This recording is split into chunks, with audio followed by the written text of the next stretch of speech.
Pada hari ini kita akan memperingati bagaimana Tuhan Yesus berkorban bagi kita.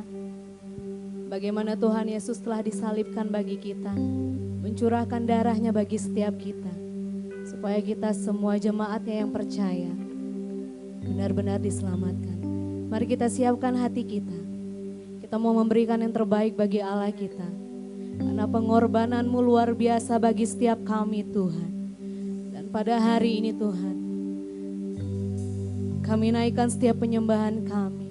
Kami naikkan setiap pujian kami bagi namamu Yesus. Haleluya Tuhan. Besar kasih-Mu bagi setiap kami Tuhan.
Menyucikan dan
Membuka hati kami bagimu Tuhan. Di dalam nama Tuhan Yesus, mari sama-sama katakan, amin, amin. Sebab Tuhan mengasihi kita bukan karena siapa kita, tapi Allah adalah kasih. Dengan kekuatan kuasanya, dengan kekuatan kasihnya, Dia rela mati buat saya dan saudara. Hanya dengan kekuatan kasih Tuhan, kita bisa melalui setiap badai di dalam kehidupan kita. Kuat kuasa darah-Mu Tuhan.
carry the cross for all of my debt.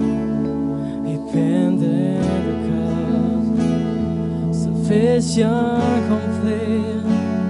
No, forever I'm free. Calvary covers it all. Calvary covers it all.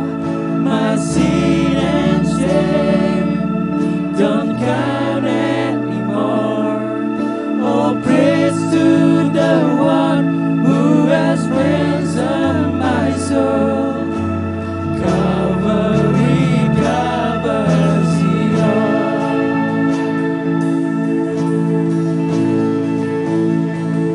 No power on earth, even the grave, can separate from mercy and grace. He's faithful to save, for His love never fails. Calvary covers it all. Calvary covers it all. My sin and shame don't count anymore. Oh, praise to the one who has ransomed my soul. Calvary covers it all.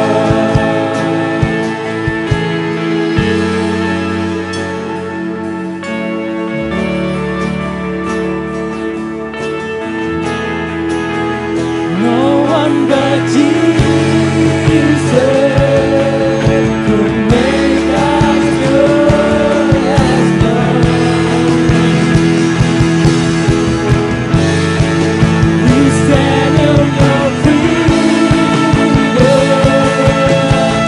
Calvary covers it all. Calvary covers it all.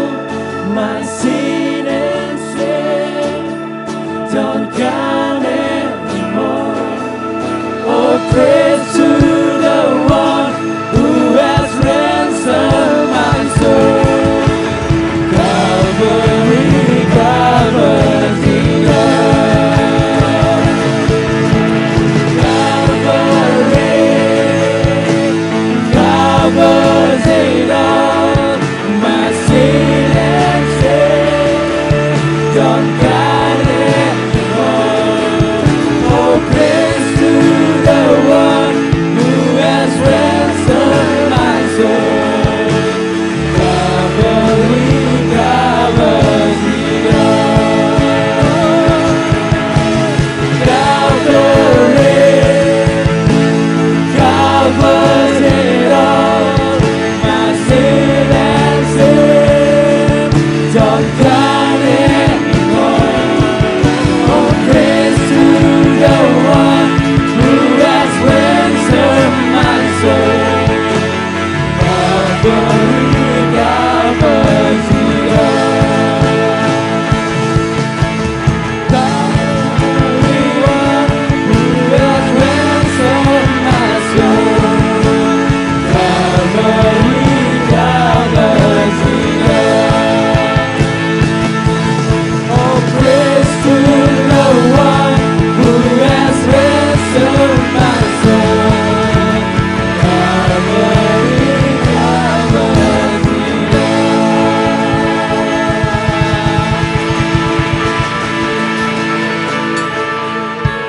Pujilah Engkau Tuhan kami yang hidup, Allah yang penuh kasih, Allah yang penuh kuasa. Terima kasih Tuhan buat kehidupan yang Tuhan kasih kepada kami, buat kehidupan yang Tuhan berikan melalui kematian-Mu Bapa. Terima kasih Tuhan. Kami berharga di hadapan-Mu Bapa. Kami mengucap syukur Tuhan. Dan pagi hari ini biarlah firman-Mu menghiburkan kami, menguatkan kami, mengingatkan kami betapa besar kasih-Mu kepada kami. Terima Terima kasih Tuhan, terima kasih Roh Kudus. Di dalam nama Yesus, kami siap menerima berkat firman Tuhan. Haleluya, amin.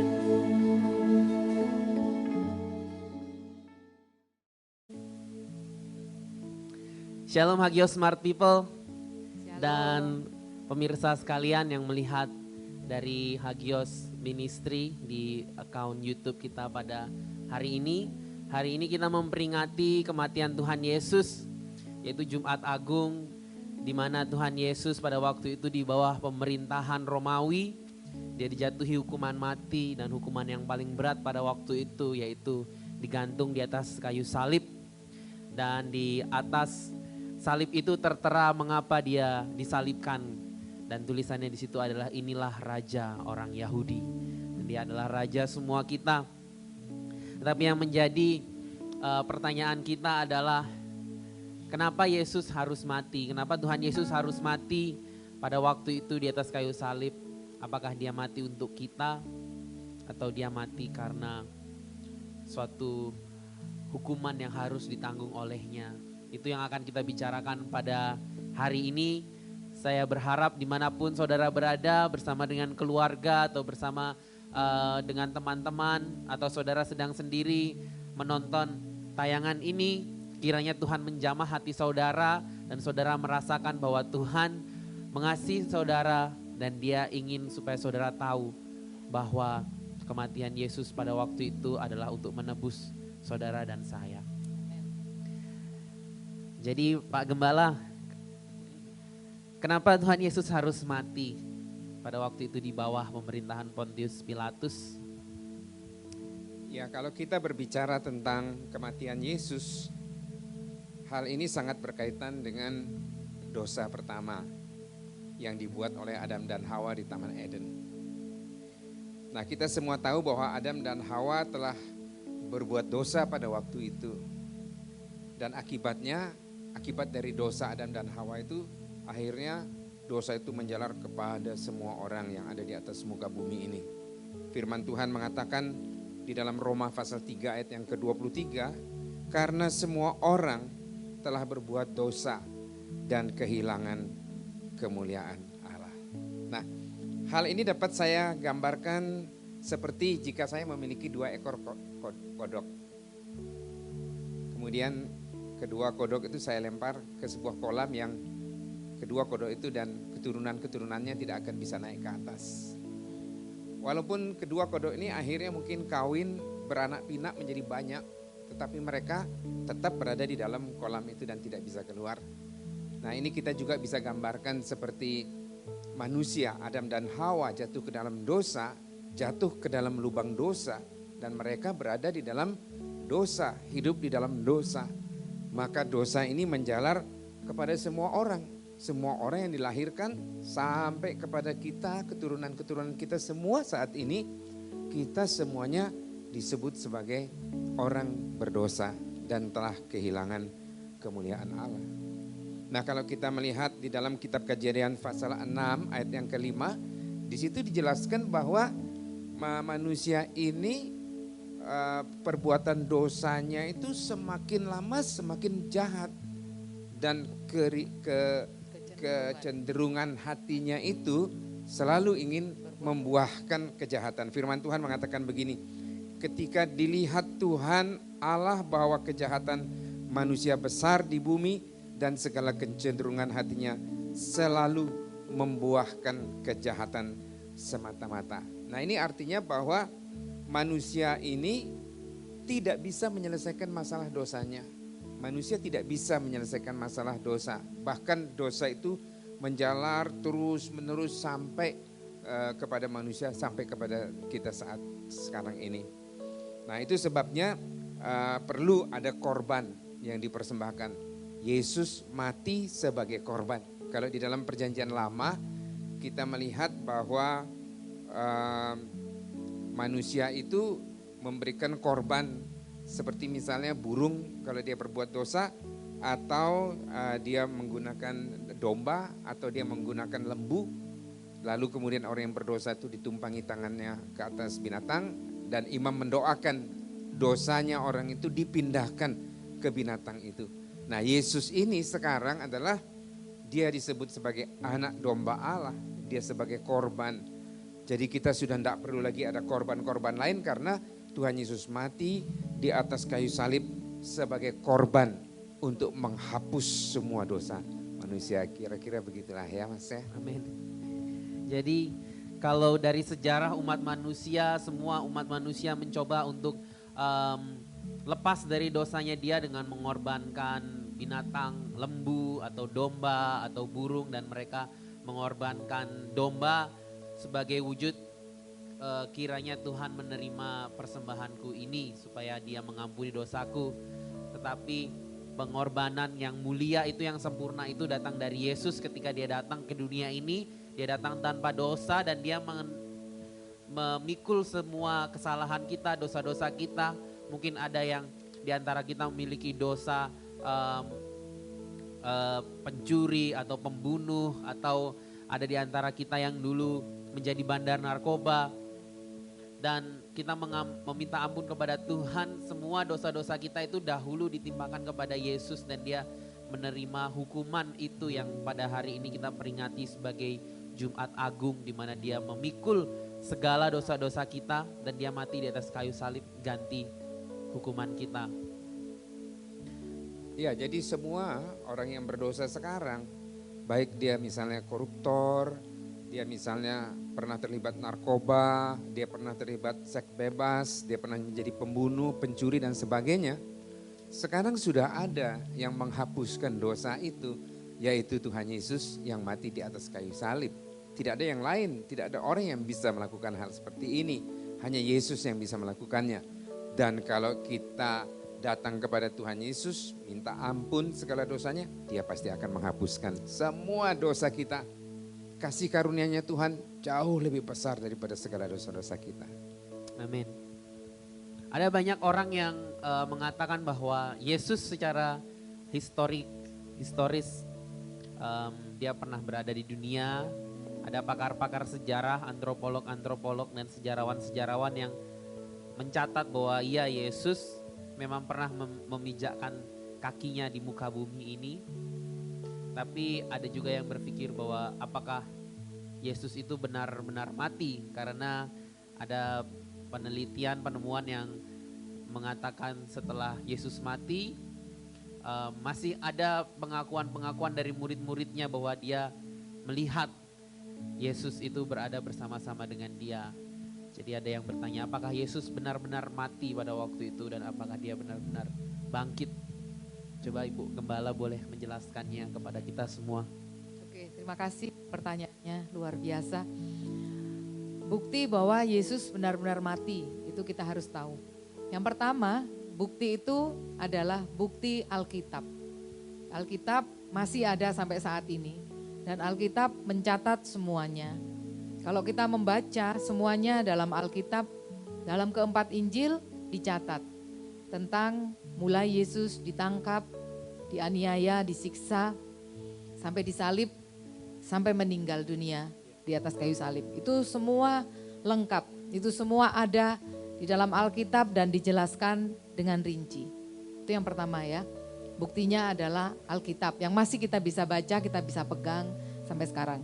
Bukti yang kedua adalah bukti dari nubuatan.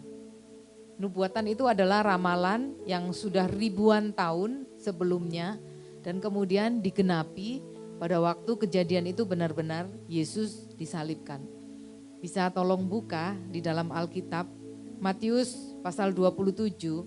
Kalau kita melihat di situ Matius pasal 27 itu adalah tentang Yesus disalibkan. Kalau kita melihat bagaimana Yesus dibawa contohnya ke Pilatus dan itu ada di dalam perjanjian lama juga ayat itu digenapi. Kalau kita melihat ada di dalam Ulangan 21 ayat 6 sampai 9. Yang itu tidak usah kita baca. Yang lain kita baca, Yesus diolok-olokkan, Yesus disiksa, itu semua juga sudah dinubuatkan oleh para nabi. Kita melihat, mungkin Vian bisa membacakan, ketika Yesus disalibkan dari Matius 27 ayat yang ke-35, Firman Tuhan bunyi begini, atau dari ayat 32 saya akan bacakan. Ketika mereka berjalan keluar kota, mereka berjumpa dengan seorang dari Kirene yang bernama Simon. Orang itu mereka paksa untuk memikul salib Yesus. Maka sampailah mereka ke suatu tempat yang bernama Golgota, artinya tempat tengkorak. Lalu mereka memberi dia minum anggur bercampur empedu. Setelah ia mengecapnya, ia tidak mau meminumnya. Sesudah menyalibkan dia, mereka membagi-bagikan pakaiannya dengan membuang undi. Nah, ayat yang ke-35 ini ada di Mazmur, coba baca. Mazmur pasal 22 ayat 19. Sudah dinubuatkan ribuan tahun sebelumnya. Mazmur 22 ayat 19. Saya akan bacakan buat kita semua Mazmur 22 ayat 19. Mereka membagi-bagi pakaianku di antara mereka dan mereka membuang undi atas jubahku. Ya kan, sudah dinubuatin. Banyak lagi orang-orang menghujat dia juga ada. Bagaimana dia dijual dengan 30 keping uang perak juga ada. Sampai yang terakhir Yesus mati, ini yang akan kita baca. Dia berkata, Eli Eli lama sabaktani, Allahku Allahku mengapa engkau meninggalkan aku. Mazmur tadi 22 ayat yang kedua. Ini kita baca 2 ayat aja, banyak sebetulnya ayat-ayat yang mendukung. Mazmur 22 ayat kedua. Ya. Allahku, aku berseru-seru pada waktu siang, tapi engkau tidak menjawab. Ayat 22 ayat 2. 22 ayat 2. Ya. Allahku, Allahku, mengapa engkau meninggalkan aku? Aku berseru tetapi engkau tetap jauh dan tidak menolong aku. Iya, itu udah dia ayat-ayatnya. Semuanya ada. Yang pertama adalah Alkitab, yang kedua adalah saksi nubuatan. Yang ketiga itu fakta sejarah, ini yang tidak bisa kita ingkari. Fakta sejarah bahwa Yesus itu benar-benar mati. Itu bukan kita yang mencari, tetapi para ilmuwan, sejarawan. Ada yang namanya Yosefus tahun 37 Masehi mencatat dengan buku sejarahnya tentang kematian Yesus. Ada juga orang yang kedua adalah seorang tokoh juga namanya Cornelius Tacitus tahun 52 sampai 54 Masehi mencatat tentang kematian Yesus ini. Dan sejarawan yang lainnya, ini 3 orang ya, adalah namanya Lucianus dari Samosata. Itu mencatat tentang kematian Yesus ini. Dia seorang sejarawan dari Yunani. Jadi ketiga fakta ini tidak bisa menyangkal bahwa Yesus benar-benar pernah hidup, pernah mati, disalibkan. Begitu ya. Amin. Jadi bukan cuman orang-orang Kristen saja yang mengakui bahwa Tuhan Yesus pernah hadir di dunia ini dan dia berjalan bersama-sama dengan manusia dan dia mati, disalibkan, bahkan dia bangkit. Tetapi para sejarawan juga mencatat bagaimana Yesus benar-benar ada. Ya. Mujizat-mujizat yang pernah dia lakukan, Ya. kubur kosong yang Ya. ada, yang sekarang dibangun gereja di tempat itu, dan banyak lagi hal-hal yang membuktikan bahwa Tuhan Yesus memang benar-benar ada bersama-sama dengan kita, dan bukan hanya dia mati, tetapi dia bangkit, dan sampai saat ini dia masih hidup dan berdiam bersama-sama dengan. Yang sejarah tadi juga sampai sekarang kan masih ada peninggalannya. Via Dolorosa, Jalan Salib, Bukit Golgota, Bukit Tengkorak. Kalau kita ke sana semuanya itu masih ada. Kuburnya itu yang buktinya. kosong Kuburnya juga. yang kosong. Iya, Puji Tuhan. luar biasa. Berarti setelah kita mengetahui tentang itu, apa makna kematian Tuhan Yesus itu bagi kita semua? Ya sebetulnya ada cukup banyak maknanya kematian Tuhan Yesus. Tapi dalam kesempatan ini saya hanya ingin menyampaikan 3 hal saja yang sangat penting bagi kita. Supaya kita juga tidak lupa, supaya kita juga bisa mengingat ketiga makna ini. Pertama-tama, Yesus itu mati sebagai korban pengganti. Korban pengganti dia. Nah seharusnya dari Adam dan Hawa sampai kepada manusia saat ini, sampai kepada kita, kita ini yang berbuat dosa. Harusnya kita yang dihukum. Apakah hukuman kita? Hukumannya adalah masuk neraka. Yang disebut dengan kematian kekal. Seharusnya semua manusia yang berbuat dosa itulah yang dihukum. Tetapi kalau kita melihat di dalam Roma pasal 6 ayat yang ke-23 firman Tuhan mengatakan upah dosa ialah maut. Kata maut ini dalam bahasa aslinya disebut thanaton. Thanaton ini adalah kematian yang kedua atau kematian kekal. Tetapi kasih karunia Tuhan adalah hidup yang kekal di dalam Kristus Yesus.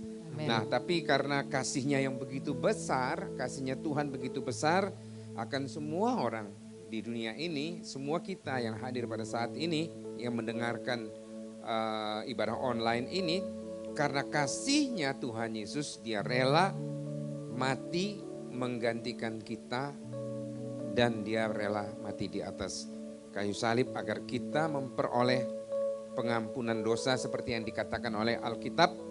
Akan tetapi Tuhan menunjukkan kasihnya kepada kita oleh karena Kristus telah mati untuk kita ketika kita masih berdosa. Itu yang pertama. Amin. Jadi harusnya kita yang menanggung kesalahan-kesalahan kita karena kita berdosa. Orang yang berdosa itu harusnya masuk ke dalam neraka karena itu adalah hukuman kekal bagi kita yang berdosa. Tetapi bukan kita lagi yang menanggung derita itu, menanggung hukuman itu, tapi Tuhan Yesus sendiri yang datang dan menanggung hukuman itu. Kalau di Roma tadi bilang upah dosa ialah maut, Thanaton. Mungkin kalau yang anak-anak muda di sini lebih kenalnya Thanos. Ya, betul, Thanos. Maut. Jadi upah dosa ialah maut, tapi kasih karunia Allah itu yang menyelamatkan. Iya. Amin. Ya. Amin. Nah, sekarang saya lanjutkan yang kedua ya. Ya. Yang kedua, Yesus mati sebagai korban pendamaian. Namanya korban pendamaian. Kenapa perlu pendamaian atau rekonsiliasi? Dalam bahasa aslinya disebut rekonsiliasi. Kenapa perlu rekonsiliasi? Karena ketika manusia berbuat dosa, mereka terpisah dari Allah. Karena memang Tuhan itu adalah sosok yang kudus, yang maha kudus, yang tidak bersatu dengan dosa dan kejahatan. Jadi pada waktu Adam dan Hawa dia berbuat dosa di Taman Eden, dia terpisah dari Tuhan. Terpisah. Dan kemudian Tuhan mengusir dia dari Taman Eden. Sehingga mereka tidak bisa lagi komunikasi dengan Tuhan. Sebelumnya kan Tuhan datang terus kemudian bertanya, di manakah engkau Adam? Aku di sini. Tapi setelah mereka berbuat dosa, mereka diusir. Dan sekarang kan keadaan itu kan menjadi berubah. Misalnya kayak kita lihat di dalam Alkitab, Kejadian pasal 4 tentang doa Kain dan Habel kan. Sekarang dia sudah tidak bisa lagi berkomunikasi dengan Tuhan secara langsung berbicara. Tetapi dia membuat mezbah dan dia memberikan korban persembahan. Lembu yang domba yang dipersembahkan oleh Habel, Kain mempersembahkan hasil pertaniannya. Gitu. Jadi ada peran seolah-olah seperti perantara. Terus kita melihat juga kalau di dalam Perjanjian Lama, kalau orang dia mau mendapatkan pengampunan dosa dari Tuhan, dia juga harus membawa binatang sebagai korban penggantinya itu untuk memperdamaikan dirinya dengan Tuhan. Bisa berupa burung, bisa berupa lembu, bisa berupa domba juga. Itu dipersembahkan. Nah sekarang ini Tuhan Yesus itu sudah yang menjadi korban pendamaian itu. Kita sudah tidak perlu lagi sekarang beribadah terus kemudian kita korbankan lembu atau korbankan kambing atau korbankan domba, karena Tuhan Yesus sudah menjadi korban sebagai pengganti kita untuk mendamaikan kita dengan Tuhan. Jadi kalau kita melihat firman Tuhan mengatakan di dalam Roma pasal 5 ayat yang ke-10, firman Tuhan mengatakan, sebab jikalau kita ketika masih seteru diperdamaikan dengan Allah oleh kematian anaknya, yaitu Tuhan Yesus Kristus. Lebih-lebih kita yang sekarang telah diperdamaikan, pasti akan diselamatkan oleh Tuhan. Amin. Gitu. Amin.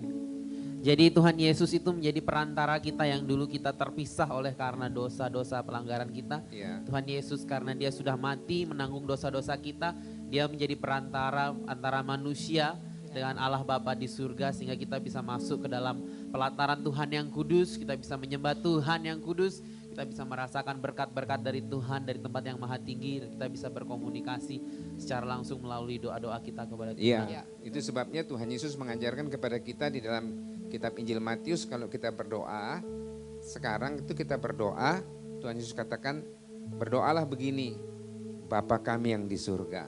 Jadi kita sudah tidak lagi bikin korban persembahan karena Tuhan Yesus sudah menjadi korban pengganti kita, menjadi korban pendamai kita dengan Tuhan, sehingga kita sekarang sudah bisa langsung berdoa kepada Tuhan di mana saja Amin. kita berada. Kita di hutan, kita di tengah laut, kita tidak perlu ada korban-korban lagi yang lain, kita langsung bisa berhubungan dengan Tuhan, dan itu sangat dekat kita dengan Tuhan. Amin. Jadi dimanapun saudara berada, mungkin saudara sekarang sedang ada di ruang tamu saudara, atau saudara mungkin sedang nonton ibadah ini sambil saudara naik ojek online, atau saudara di dalam mobil. Dimanapun saudara berada, ketahuilah bahwa saat ini saudara bisa berdoa dengan Tuhan. Dan ketika saudara berdoa dengan Tuhan, Tuhan mendengar doa saudara dan Dia menjawab doa saudara. Apabila saudara meminta pengampunan, Dia akan mengampuni saudara. Apabila saudara meminta pemulihan, Dia akan memulihkan keadaan saudara. Ya, baik. Nah, ini yang ketiga, yang paling penting adalah namanya korban keselamatan. Jadi artinya Tuhan Yesus mati di atas kayu salib sebagai korban untuk menyelamatkan kita. Amin. Supaya kita nanti kalau kita mati atau pas dunia ini kiamat, sudah habis-habis semua, entah kita tidak tahu apakah setelah virus corona ini nanti kemudian Tuhan Yesus datang terus kiamat, kita diselamatkan. Diselamatkan untuk apa? Untuk masuk ke dalam kerajaan surga. Keselamatan yang Tuhan berikan kepada kita ini adalah keselamatan yang sempurna. Bukan hanya mati masuk surga, tapi juga keselamatan pada waktu kita masih hidup. Keselamatan dari penyakit. Amin. Keselamatan dari orang yang berbuat jahat kepada kita. Amin. Keselamatan dari kemiskinan. Dan juga nanti waktu kita mati, kita diselamatkan. Di dalam Yohanes pasal 3 ayat yang ke-16 firman Tuhan mengatakan, karena begitu besar kasih Allah akan dunia ini, sehingga dikaruniakannya anaknya yang tunggal itu supaya barang siapa yang percaya. Jadi hanya dengan percaya saja. Kalau kita percaya kepada Tuhan Yesus, maka kita akan diselamatkan. Itulah kira-kira Mas Fian. Amin. Jadi kita menerima keselamatan dari Tuhan Yesus, dan itu adalah anugerah buat kita semua. Dan tidak terkecuali siapapun saudara, tidak terkecuali apapun yang saudara pernah lakukan. Kalau saudara mengaku dosa saudara dan saudara menyesali dosa saudara, Tuhan Yesus akan mengampuni saudara, memulihkan keadaan saudara. Entah mungkin dulu saudara pernah menjadi pencuri atau pembunuh, atau saudara pernah menjadi pengedar narkoba, tapi saudara sudah sekarang mungkin saudara melihat ini dari jeruji besi, di mana saudara sedang melihat bahwa Tuhan mengasihi saudara. Ketahuilah bahwa Tuhan betul-betul mengasihi saudara, dan Dia akan memulihkan keadaan saudara apabila saudara mengaku dosa saudara dan mengaku bahwa Yesus Kristus adalah Tuhan dan Juru Selamat dalam hidup saudara. Dia akan mengampuni segala dosa kita dan kesalahan kita. Dia akan mengampuni saya, dan Dia juga mengampuni saudara. Ya, syaratnya untuk diselamatkan adalah dengan percaya. Gampang sekali. Jadi keselamatan itu tidak bisa kita peroleh dengan kita berbuat baik. Tidak bisa. Keselamatan itu juga tidak bisa kita peroleh dengan kita memberikan sesuatu kepada Tuhan. Misalnya kita memberikan uang kita memberikan emas, harta-harta kita, kekayaan kita sumbangkan untuk bangun gereja atau untuk membangun tempat-tempat ibadah yang lainnya. Itu tidak bisa menyelamatkan kita. Betul. Karena barang-barang yang kita berikan kita anggap berharga, tetapi sebetulnya barang-barang itu tidak berharga bagi Tuhan. Ya.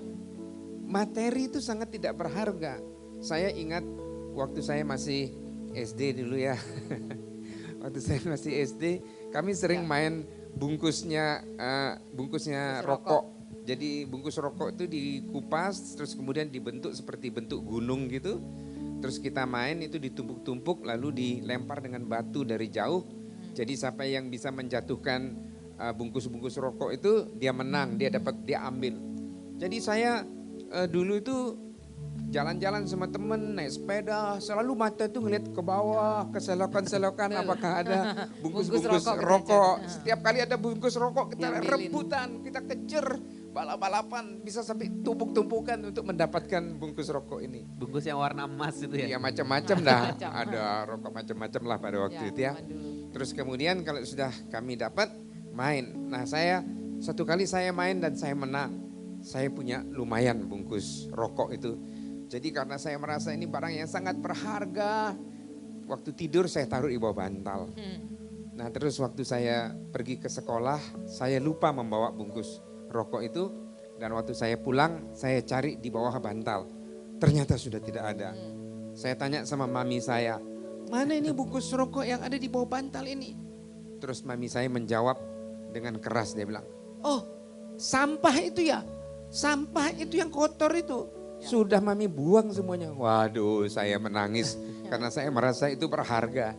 Nah saudara-saudara, kadang-kadang kita ini kan seperti itu dengan Tuhan. Kita merasa emas kita itu berharga. Kita merasa cincin perlian kita itu berharga. Kita merasa uang kita itu berharga. Padahal di mata Tuhan apa? Sampah. Jadi kita tidak bisa membayar Tuhan dengan uang kita, dengan kekayaan kita untuk memperoleh keselamatan. Kita hanya bisa diselamatkan ketika kita percaya. Dan Tuhan pakai cara yang paling gampang, percaya. Kenapa? Anak kecil bisa percaya. Orang bodoh pun bisa percaya. Orang miskin di bawah kolong jembatan pun bisa percaya. Bahkan orang sakit-sakitan dan sudah hampir meninggal juga bisa percaya. Makanya Tuhan Yesus pakai percaya itu. Amin. Jadi keselamatan itu bukan karena usaha kita, tapi keselamatan adalah anugerah yang Tuhan berikan kepada kita. Kita tidak bisa menyuap Tuhan, kita mau memberikan harta kita untuk kita menjadi selamat. Tetapi itu semua adalah kasih karunia Tuhan. Karena Tuhan mengasihi kita sehingga Ia memberikan anaknya yang tunggal. Supaya setiap orang yang percaya kepadanya tidak binasa, melainkan beroleh hidup yang kekal. Amin. Jadi mungkin saya ingin mengajak semua yang menonton pada hari ini, dimanapun saudara berada, mungkin saudara baru pertama kali mendengar bahwa ada sosok, ada pribadi Yesus yang mengasihi saudara, yang rela mati buat saudara. Dan pada hari ini saudara ingin menerima Yesus sebagai Tuhan dan Juru Selamat dalam hidup saudara. Kami ingin saudara berdoa bersama-sama dengan kami untuk menerima Tuhan Yesus sebagai Tuhan dan Juru Selamat dalam hidup saudara. Jadi apabila itu saudara, kita akan berdoa bersama-sama. Ibu Gembala akan memimpin di dalam doa menerima Tuhan Yesus sebagai Tuhan dan Juru Selamat dalam hidup saudara. Saya percaya bahwa ketika kita berdoa, Tuhan ada bersama-sama dengan kita dan Dia siap untuk memulihkan kehidupan saudara. Mari kita berdoa. Bapa di surga, terima kasih buat hari ini. Inilah hari yang selalu kami nantikan. Kami memperingati karya agungmu, penebusanmu di kayu salib. Lihatlah kami semua orang-orang berdosa ini Tuhan, yang sudah Engkau menebus jiwa kami dari dosa. Engkau sudah memindahkan kami dari kerajaan gelap, sekarang berpindah kepada kerajaan anak-Mu yang kekasih. Kerajaan Tuhan Yesus Kristus yang adalah terang.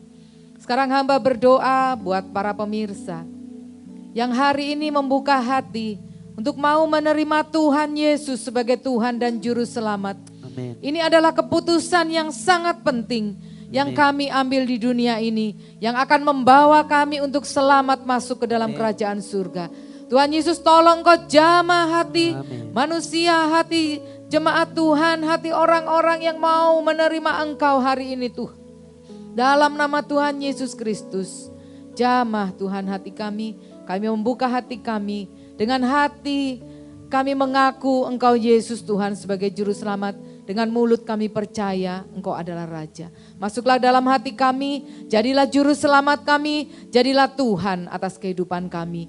Jadilah Engkau menjadi berkat buat kehidupan kami. Di dalam nama Tuhan Yesus Kristus, kami menerima Engkau sebagai Tuhan dan Juru Selamat. Haleluya. Amin. Amin. Kita akan mengadakan perjamuan. Ya, kita sekarang sama-sama berdiri. Kita akan bersama-sama mengambil bagian dalam perjamuan kudus ini. Saudara-saudara yang ada di rumah, yang sudah mempersiapkan roti dan air anggurnya, silahkan dipersiapkan bersama-sama. Mari kita menaikkan dulu satu pujian, silakan.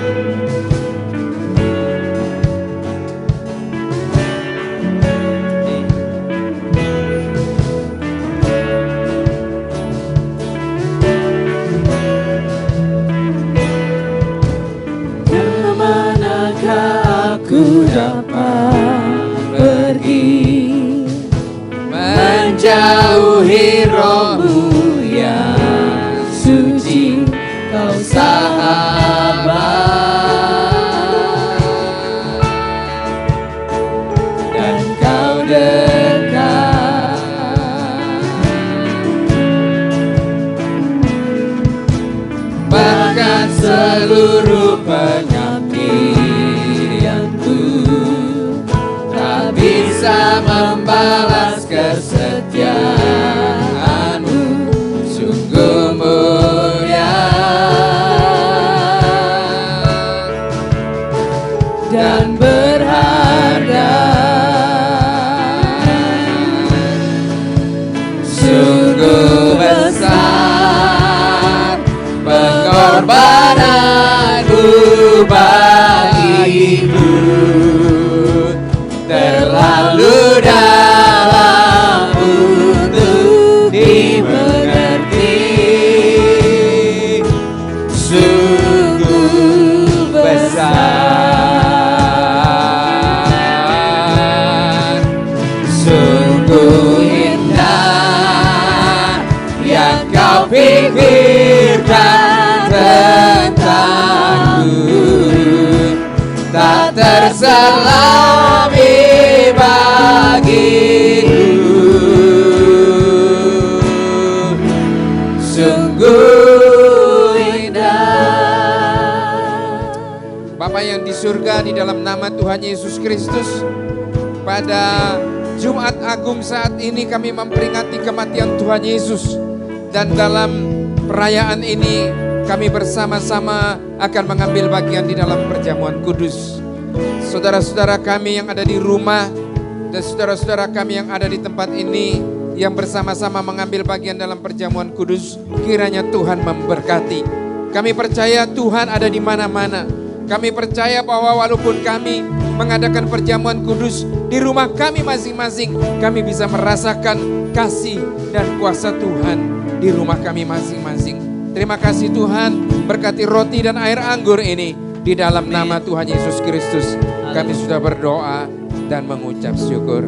Amin. Mari kita naikkan pujian ini, nanti Vian bisa menolong saya untuk membagi.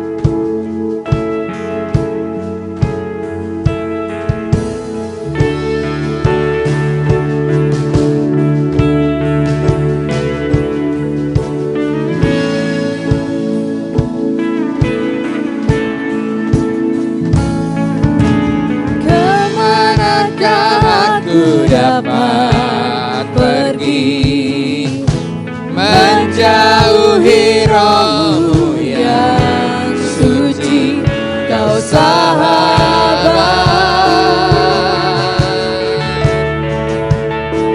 dan kau dekat,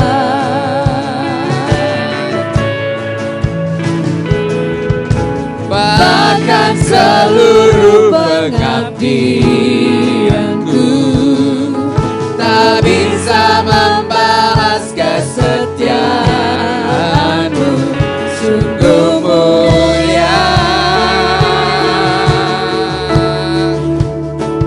dan berharga,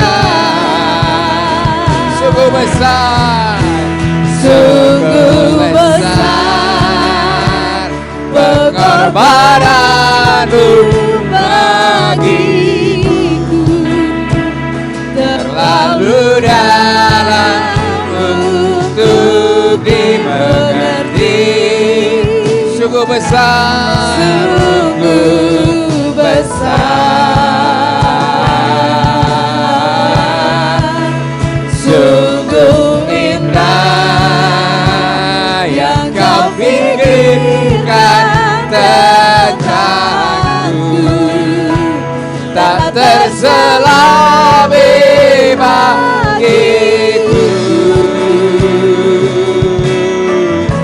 sungguh indah. Katakan sungguh besar, sungguh besar pengorbananmu bagiku,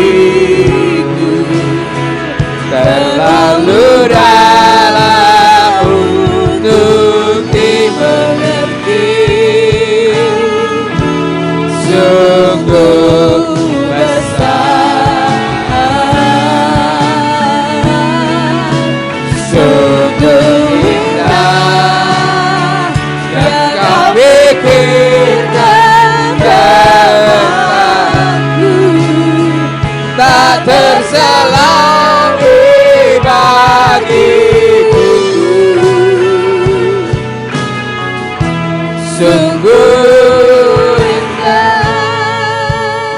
Saudara-saudara, baik yang ada di tempat ini maupun saudara-saudara yang ada di rumah, marilah pegang roti di tangan kanan saudara, angkat roti di tangan kanan saudara dan dengarkanlah firman Tuhan. Sebab apa yang telah kuteruskan kepadamu, telah aku terima dari Tuhan, yaitu bahwa Tuhan Yesus pada malam waktu ia diserahkan mengambil roti, dan sesudah itu ia mengucap syukur atasnya. Ia memecah-mecahkannya dan berkata, inilah tubuhku yang diserahkan bagi kamu, perbuatlah ini menjadi peringatan akan aku. Mari kita makan bersama-sama dalam nama Tuhan Yesus.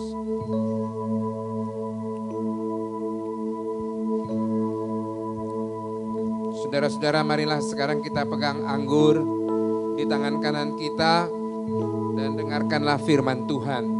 Demikian juga ia mengambil cawan sesudah makan, lalu berkata, cawan ini adalah perjanjian baru yang dimeteraikan oleh darahku. Perbuatlah ini setiap kali kamu meminumnya menjadi peringatan akan aku. Sebab setiap kali kamu makan roti ini dan minum cawan ini, kamu memberitakan kematian Tuhan sampai ia datang. Mari kita minum bersama-sama dalam nama Tuhan Yesus. Sungguh besar pengorbananmu bagiku, terlalu dalam untuk dimengerti. Sungguh besar, sungguh indah yang kau pikirkan tentangku, tak terselami bagiku. Sungguh indah, sungguh indah, sungguh indah, sungguh indah, sungguh indah, sungguh indah. Terima kasih Tuhan Yesus, terima kasih Tuhan Yesus. Hari ini kami merayakan kematian Tuhan Yesus. Kami memperingati kematian Tuhan Yesus. Kami memperingati Jumat Agung ini Tuhan. Dan Tuhan, kami mengucap syukur dalam peringatan ini bahwa Tuhan sudah mati di atas kayu salib untuk menebus kami dari segala dosa kami. Bahwa Tuhan sudah mati di atas kayu salib untuk menjadi korban pengganti bagi kami. Bahwa Tuhan sudah mati di atas kayu salib sebagai korban pendamaian antara kami dengan Tuhan. Dan Tuhan juga sudah mati di atas kayu salib untuk menyelamatkan kami. Sehingga kami sekarang sudah tidak takut lagi. Kalau kami mati, kami pasti diselamatkan masuk ke dalam surga yang Tuhan sudah sediakan. Terima kasih Tuhan, terima kasih Bapa di surga. Melalui kesempatan ini juga kami berdoa buat negara dan bangsa kami. Kami berdoa buat Bapak Presiden, para menteri, pejabat tertinggi sampai terendah, di pusat maupun di daerah-daerah. Kiranya Tuhan jaga dan lindungi mereka semua. Sekarang ini kami sedang diserang oleh pandemi COVID-19 ini Tuhan. Tuhan, banyak sekali yang sudah meninggal di seluruh dunia. Banyak sekali yang sudah meninggal di negara kami. Banyak sekali juga yang sudah terpapar COVID-19 ini Tuhan. Kami menaikkan doa-doa kami. Kami mohon pertolongan Tuhan. Karena kami percaya bahwa Tuhan adalah Allah kami yang besar.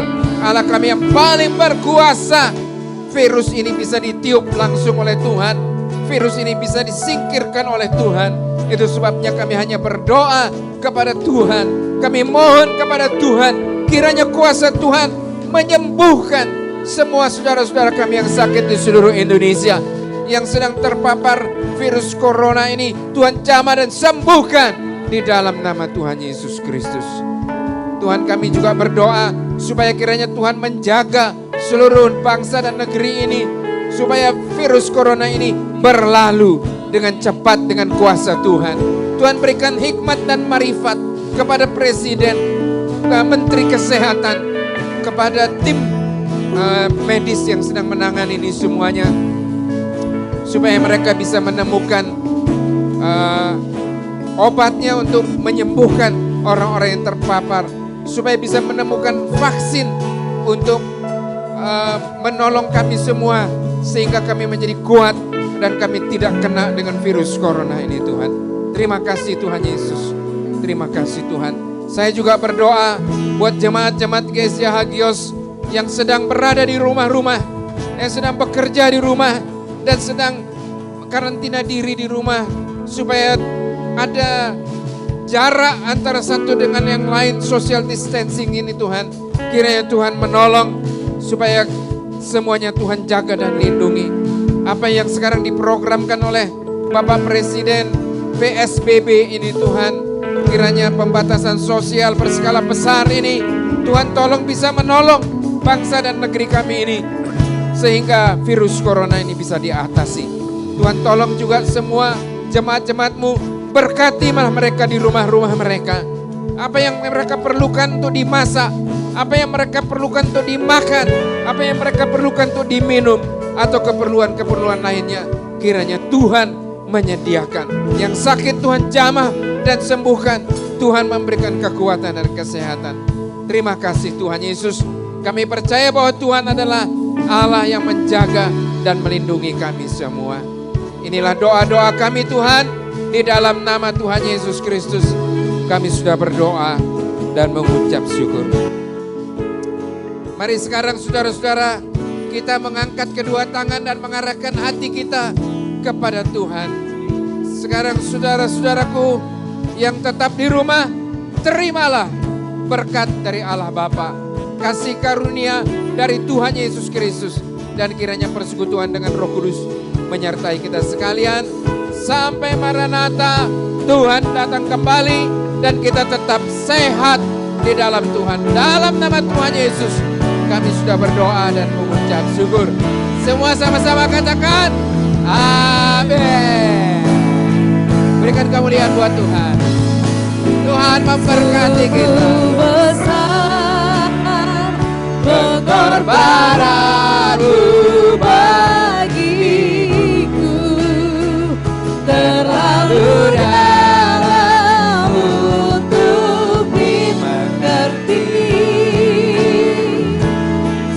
Sungguh besar, sungguh indah yang kau pikirkan tentangku, tak terselami bagiku. Sungguh besar, sungguh indah, sungguh indah, sungguh indah, sungguh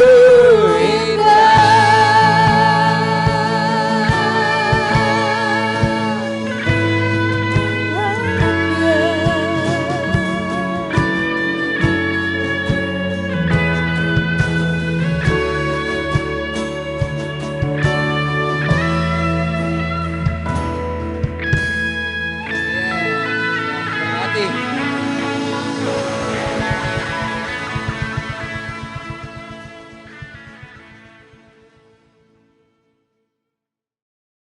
Shalom Jemaat Hagios, ini hari Jumat Agung, kita memperingati kematian Yesus di atas kayu salib.